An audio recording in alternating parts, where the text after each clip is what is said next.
ဗုဒ္ဓ channel ကနေကြိုးဆိုပါမယ်ခဏလေးစဉ်းစားကြည့်အောင်မျက်စိတမိတ်အတွင်းမှာကိုယ်ပိုင်ဆိုင်သမျှအရာအလုံးအကုန်လုံးမီးလောင်ပြားချသွားတာကိုမြင်ရောင်ကြည့်လိုက်ပါဒါဟာကန်ဆိုးတာလားဒါမှမဟုတ်ရှေးဘောကဝကြွေးတစ်ခုလားဒီအဖြစ်ရဲ့နောက်ွယ်မှာပိုပြီးနည်းနည်းတဲ့အသေးပဲတစ်ခုရှိနေနိုင်မလားဒီနေ့မှာတော့ကျွန်တော်တို့ဟာကန်တရားကိုတကယ်ပဲယုံကြည်လို့ရရလားဆိုတဲ့မေးခွန်းကိုနည်းနည်းဖြေရှာကြည့်ကြမှာပါမြန်မာဒီကြားမှာရေပန်းစားတဲ့စကားတစ်ခုရှိတယ်လေဖြစ်သမျှအကြောင်းကန်စီမန်းရပဲတဲ့ဒီစကားကိုကြားလိုက်ရင်ကန်တရားဆိုတာကျူတင်ရေးဆွဲထားတဲ့ဇာညွန်းတစ်ခုလိုပဲကျွန်တော်တို့ကအဲ့ဒီဇာညွန်းအတိုင်းကနေရတဲ့တရုတ်ဆောင်တွေလိုဖြစ်နေသလားလို့တော့ထင်မိတယ်ဆိုတော့ဘိုးရဲ့အဆုံးမှာတွေကကန်တရားဆိုတာတကယ်ပဲအဲ့ဒီလိုကျူတင်တတ်မှတ်ထားတဲ့ကန့်ကြမ္မာကိုဆိုလိုတာလားခင်ဗျအဲ့ဒါကတော်တော်များများလွဲမှားပြီးနားလည်ထားတဲ့အချက်တစ်ခုပဲတကယ်တော့လေကန်ဆိုတာကန့်ကြမ္မာ fate or destiny လုံးဝမဟုတ်ပါဘူးဟုတ်ကဲ့မာလီလိုကမဆိုတဲ့စကားလုံးရဲ့တိုက်ရိုက်ဒီဘက်ကအလုပ်ဒါမှမဟုတ်လှုပ်ဆောင်ချက် action ပါပဲအလုပ် action ဟုတ်တယ်အရန်ရှင်းပါတယ်ကိုပြုလုပ်လိုက်တဲ့အလုပ်တစ်ခုပေါ့ကန်ရဲ့အကျိုးဆိုတာကအဲ့ဒီအလုပ်ရဲ့တုံ့ပြန်မှု reaction ပဲရူပဗီဒလိုမျိုးပေါ့ action and reaction အတိအကျပဲကောင်းတဲ့အလုပ်လုပ်ရင်ကောင်းတဲ့တုံ့ပြန်မှုရမယ်မကောင်းတာလုပ်ရင်မကောင်းတဲ့တုံ့ပြန်မှုရမယ်ဥပမာတရက်စေးတစ်စိုက်ကိုစိုက်လိုက်ရင်အချိန်တန်ရင်တရက်ပင်ပေါက်ပြီးတရက်သီးပဲသီးမှာလေဟုတ်ညှို့စေးစိုက်ရင်တော့ညှို့သီးမရမှာပေါ့တရက်စေးစိုက်ပြီးတော့ပန်းသီးသီးပါစေလို့ဘလောက်ဆူတောင်းအလကားပဲအကြောင်းနဲ့အကျိုးကတိုက်ရိုက်ဆက်ဆက်နေလေဟုတ်ပြီဒါဆိုတော့ကန်ဆိုလာကတိုက်ရိုက် action and reaction စနစ်တစ်ခုပေါ့ရှင်းပါတယ်ဒါပေမဲ့ကျွန်တော်တို့လေ့လာခဲ့တဲ့အရင်းမြစ်တွေထဲမှာဒီကိစ္စကလက်တွေ့ဘဝမှာထင်တယ်လို့မရှင်းပဲတော်တော်လေးရှုပ်ထွေးသွင်းနိုင်တယ်ဆိုတာကိုတွေ့ရတယ်ဟုတ်ပါတယ်အထူးသဖြင့်မလီကာမီဖျားကြီးရဲ့ဇလန်းကဒီအချက်ကိုအရန်ကောင်းကောင်းမိမောင်းထုတ်ပြနေတယ်ဘဝတစ်လျှောက်လုံးကောင်းမှုကုသိုလ်တွေလုပ်ခဲ့တဲ့သူတစ်ယောက်ကအသေးအဖွဲအမားတစ်ခုကြောင့်ဘယ်လိုအလဲပြောင်းဖြစ်သွားနိုင်လဲဆိုတာတော်တော်စိတ်ဝင်စားဖို့ကောင်းတယ်ဟုတ်ပါမလီကာမီဖျားကြီးဆိုတာပန်းဥရဲ့မူရဲ့သမီးဘဝကနေမိဖျားဖြစ်လာတဲ့သူလေဟုတ်ကဲ့သူကအင်မတန်ရဲရော်ပြီးတော့ကုသိုလ်ကောင်းမှုတွေကိုအတိုင်းအစားမရှိပြုခဲ့တဲ့သူပါတနေ့မှာသူကမြတ်စွာဘုရားကိုမေခွန်းတစ်ခုမေးလျှောက်ခဲ့တယ်အရန်စိတ်ဝင်စားဖို့ကောင်းတဲ့မေခွန်းပါအရှင်ဘုရားလောကမှာဘာကြောင့်အမျိုးသမီးတစ်ယောက်ကရုပ်လဲလားချမ်းလဲချမ်းသာပြီးတန်ခိုးအာနာလဲကြီးတယ်လေတချို့ကြတော့ရုပ်လာပေမဲ့ဆင်းရဲတယ်တချို့ကြတော့ရုပ်ဆိုးဆိုးနဲ့ချမ်းသာကြတယ်တချို့ကြတော့ရုပ်လဲဆိုးဆင်းလဲဆင်းရဲပြီးဘာရှင်ကဝါမှလည်းမရှိဘူးအဲ့ဒါဘာကြောင့်မှလဲဘုရားဆိုပြီးမေးလျှောက်ခဲ့တယ်သူမျိုးကဒီနေ့ခေတ်ထိလူတွေမင်းနေကြတော့မယ်နော်ဟုတ်တယ်လေဟုတ်မြတ်တော်ဘုရားကဘလို့များခြေချခဲ့ပါသလဲမြတ်စွာဘုရားကအကြောင်းတရားတွေကိုတစ်ခုချင်းလီရှင်းပြခဲ့လေအလားတရားဟာအမျက်တော်တော့မထွက်ပဲနူးညံ့ခွင့်လွတ်တတ်တဲ့စိတ်မေတ္တာတရားကနေလာတယ်လို့ရှင်းပြတယ်။အော်မေတ္တာတရားကနေဟုတ်တယ်ချမ်းသာကြွယ်ဝမှုကတော့သူတစ်ပါးကိုပေးကမ်းစွန့်ကြဲတတ်တဲ့ရရောတဲ့စေတနာကနေဖြစ်ပေါ်လာတယ်။တန်ခိုးအာနာအရှင်အဝါကတော့တခြားသူရဲ့အောင်မြင်မှုကိုမနှလုံးမဖြစ်ပဲဝမ်းမြောက်တတ်တဲ့မုဒိတာတရားကြောင့်ရလာတာလို့ရှင်းပြခဲ့တယ်။ဟုတ်ကဲ့ဆိုတော့ဒီရေတွဲသုံးမျိုးလုံးနဲ့ပြည့်စုံတဲ့သူဟာရုပ်လဲလားချမ်းလဲချမ်းသာတန်ခိုးအာနာလဲကြီးမားမှာပေါ့။ဒါပေမဲ့လေမိဖုရားကြီးရဲ့ဘဝမှာအရေးကြီးတဲ့အလက်ပြောင်တစ်ခုဖြစ်ခဲ့တယ်လို့ဆိုတယ်ဟုတ်ပါတယ်အကြီးအကျယ်ရာဇဝမှုကျူးလွန်တာမျိုးလည်းမဟုတ်ပဲနဲ့လူတယောက်ရဲ့အဆက်တရားကြောင့်ဖြစ်ပေါ်လာတဲ့အသေးမွားလို့ထင်ရတဲ့အမှားတစ်ခုကနေစခဲ့တာဆိုတော့ပိုပြီးစိတ်ဝင်စားဖို့ကောင်းတယ်ဟုတ်ပါတယ်တနေ့မှသူ့ရေချိုးခန်းထဲမှာရှိနေတော့သူ့ရဲ့အချစ်တော်ခွေးလီနဲ့ပတ်သက်ပြီးမတော်တလျော့ဖြစ်ခဲ့တာကိုခင်ပွန်းဖြစ်သူကောသလမင်းကြီးကမြင်သွားတယ်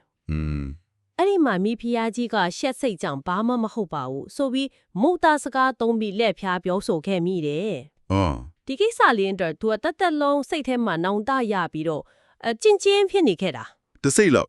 ်ဒီနေရာမှာကျွန်တော်နင်းနားမလဲဖြစ်ပေါ်လဲသူဟာမရေးမတွက်နိုင်တဲ့ကုတူကောင်းမှုတွေအလူဒါနီကျူးခဲ့တဲ့သူလေဟုတ်တယ်ဒီလိုအရှက်တရားကြောင့်ပြောမိတဲ့လင်ညာစကားတခွန်းကသူ့ကိုဒုက္ခဘုံကိုခွန်ရဲတိတိကြရောက်စေခဲ့တယ်ဆိုတာကအပြင်ကချိတဲ့လူတယောက်အတွက်တော့အပြစ်နဲ့ပြစ်တာကမများတာတလို့ဖြစ်မနေဘူးလားဒီစနစ်ကတကယ်ပဲလူတယောက်ရဲ့နောက်ဆုံးအခြေလေးကိုပဲဒီလောက်အလေးထားနေတာလားအရန်ကောင်းတဲ့မေးခွန်းပါဒါကကန်တရားရဲ့အနှက်ဆိုင်ဆုံးအချက်တစ်ချက်ကိုထုတ်ပြနေတာပဲဟုတ်ကဲ့ဗုဒ္ဓဗိဓမာမှာမာရဏတဏဇောလို့ခေါ်တယ်တေခါနီးအချိန်မှာဖြစ်ပေါ်တဲ့စိတ်အစဉ်ကိုအရန်အလေးထားတယ်မာရဏတဏဇောဟုတ်တယ်ဘာလို့လဲဆိုတော့အဲ့ဒီစိတ်ဟာဘဝတစ်ခုလုံးရဲ့နောက်ဆုံးပြုလုပ်လိုက်တဲ့အာအီဆုံးအလုပ် ဒါမှမဟုတ်ကန်ဖြစ်သွားလို့ပဲဥပမာလေတစင်းကိုကန်ကနေတွန်းလွတ်လိုက်တယ်ဆိုပါစို့အဲ့ဒီလေဟာကိုနောက်ဆုံးတွန်းလွတ်လိုက်တဲ့အရှိန်နဲ့ဥဒီယာအတိုင်းပဲရေထဲမှာခရီးဆက်သွားမှာပဲ ဟုတ် အဲ့ဒီလိုပဲတေခါနီးအချိန်မှာဖြစ်ပေါ်တဲ့စိတ်ဟာနောက်ဘဝကိုဥတီပေးမယ်နောက်ဆုံးတွန်းအားချစ်သွားတယ်မိဖုရားကြီးကသူ့လုပ်ခဲ့တဲ့မဟာကုသိုလ်တွေကိုအာယုံမပြုတ်နိုင်ပဲသူလိန်ညာခဲ့မိတဲ့အပေါ်မှာရတဲ့နောင်တာစိတ်နဲ့ပဲကံကုန်သွားတော့အဲ့ဒီအားကြီးတဲ့မနောကံကသူ့ကိုဒုက္ခဘုံကိုယာယီဆွဲချသွားခဲ့တာပါ ဒါဆိုရင်သူလုပ်ခဲ့တဲ့ကုသိုလ်တွေကအလဟာဇဖြစ်သွားတာလားအလကားဖြစ်သွားတာလား လုံးဝအလဟာတမဖြစ်ပါဘူးဒါကနောက်ထပ်အရေးကြီးတဲ့အချက်ပဲသူ့ရဲ့မကောင်းတဲ့မနှုတ်တရဲ့ရှင်က9ရက်ပဲခံပါတယ်9ရက်ပြည့်တဲ့အခါမှာသူပြုခဲ့တဲ့မဟာကုသိုလ်ကံတွေကအလဲပြန်ရောက်လာပြီးအကျိုးပေးခွင့်ရသွားတယ် ဟုတ်ကဲ့ ဒါကြောင့်သူဟာသူတိတာနဲ့ပြေမှာချက်ချင်းပြန်လဲမွေးဖွားခဲ့ပါတယ်ဆိုလိုတာက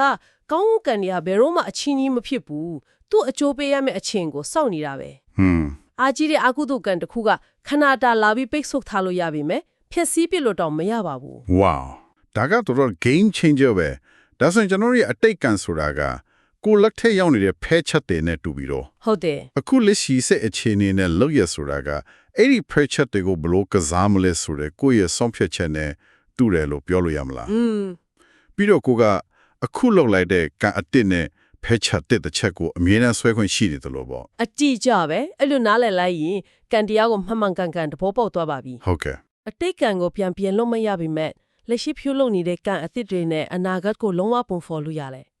်ဒါကြောင့်အရေးကြီးဆုံးကအခုတို့တစ်ခုလုံးမိရင်အဲ့ဒီအပေါ်မှာနောင်တပူပန်ပြီးစိတ်ကိုအကြာကြီးနဲ့မြုပ်မထားပဲအမြန်ဆုံးဖြတ်တောက်ပေးရမယ် ဟုတ် ကုသိုလ်တစ်ခုလုံးရင်တော့အဲ့ဒီအပေါ်မှာထက်ခါဝမ်းမြောက်ကြည်နူးနေရမယ်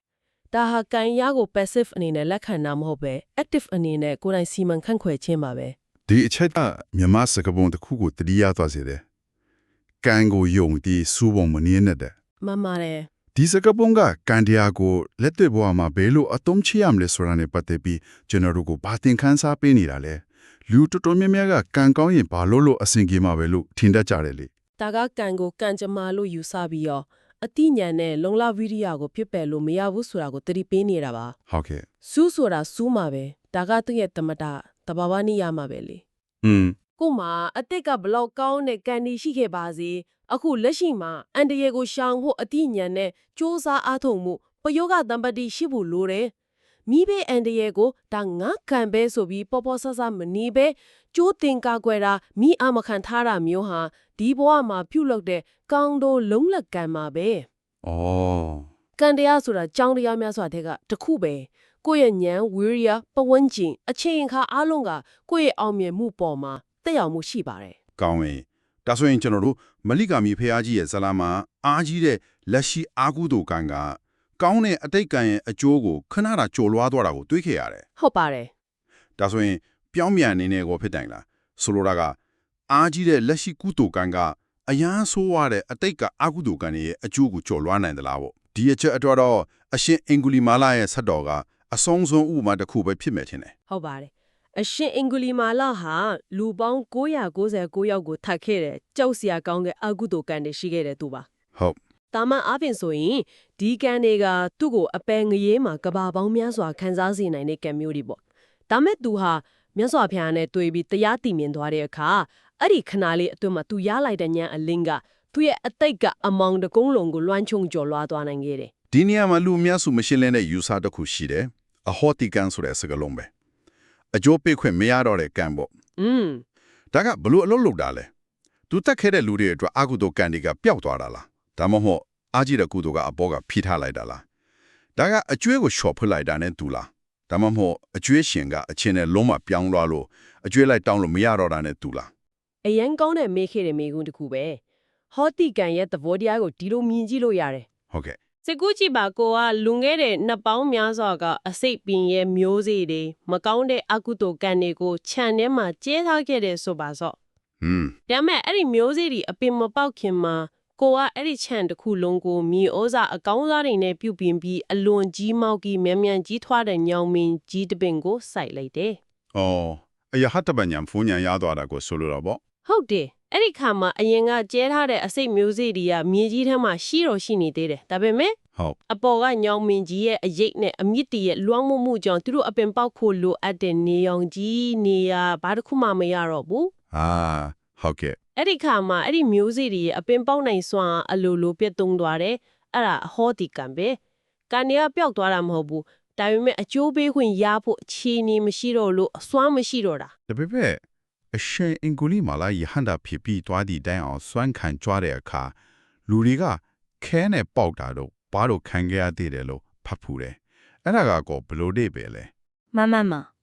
ဒါကကန်တရားရဲ့နောက်ထပ်နည်းနည်းတဲ့အချက်ပဲအဟတမက်ညံကနောက်ဘဝအချီပါသွားမဲ့ဆိုးရွားတဲ့ကန်ဒီကိုအဟောတိကန့်ဖက်အောင်တားဆီးနိုင်မဲ့ဟုတ်ကဲ့ဒီဘဝမှာလက်ငင်းခံစားရမယ့်အကျိုးတချို့ကိုတော့ခံစားရနိုင်ပေတယ်ဒါကိုဒိဋ္ဌဓမ္မဝေဒနီယကံရဲ့အကျွမ်းအကြံလို့ခေါ်တယ်ဒါပေမဲ့အပေပုံကိုကြစီမဲ့မူလကံကြီးနဲ့စာရင်ဒါကဘာမှမဟုတ်တော့ဘူးပေါ့ ဒီတော့ကျွန်တော်ရဲ့မူလမေဟုံးကိုပြန်သွားရင်ကံတရားကိုတကယ်ပဲယုံကြည်လို့ရရဲ့လားဒီဇလန်တစ်ခုကိုကြည့်ပြီးတဲ့နောက်မှာတော့အဖေကရပါတယ်လို့ထင်တယ် ဟုတ်ပါရဲ့ ဒါပေမဲ့လူများစုထင်တယ်လို့ကြိုတင်တတ်မှတ်ထားတဲ့ကံကြမ္မာကိုယုံကြည်တာမျိုးမဟုတ်ပဲကိုယ်ပိုင်အလုပ်ရဲ့စွမ်းအားကိုယုံကြည်တာထည့်ရမယ်လို့နားလည်လိုက်တယ်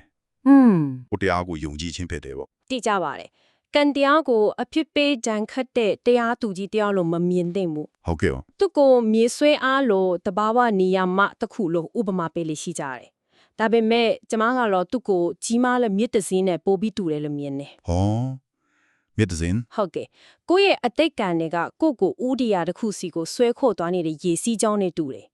ဒါပေမဲ့ကိုယ့်ရဲ့လက်ရှိစ조사အားထုတ်မှုတတိတရားဉာဏ်ပညာနဲ့ရွေးချယ်မှုတွေကတော့လေရဲ့တက်မားနဲ့လော်တက်တွေပဲ ဟုတ်ပါပြီ လော်တက်ကိုကျွမ်းကျင်ချင်းအထုံးပြုနိုင်တဲ့သူတယောက်ဟာရေစီးကြောင်းဘလောက်တန်ကိုသွားခြင်းနဲ့ကံကိုကတ်နိုင်မှာပဲမိကကိုတရားစီရင်နေတာမဟုတ်ဘူးကိုယ့်ရဲ့လှုပ်ဆောင်ချက်အပေါ်မှာပဲသူကတုံ့ပြန်နေတာ ဒါဆိုရင်ဒီနေ့ကျွန်တော်တို့လေ့လာခဲ့တဲ့အကြောင်းအရာတွေကနေရလိုက်တဲ့အကြီးမားဆုံးအတိမင်က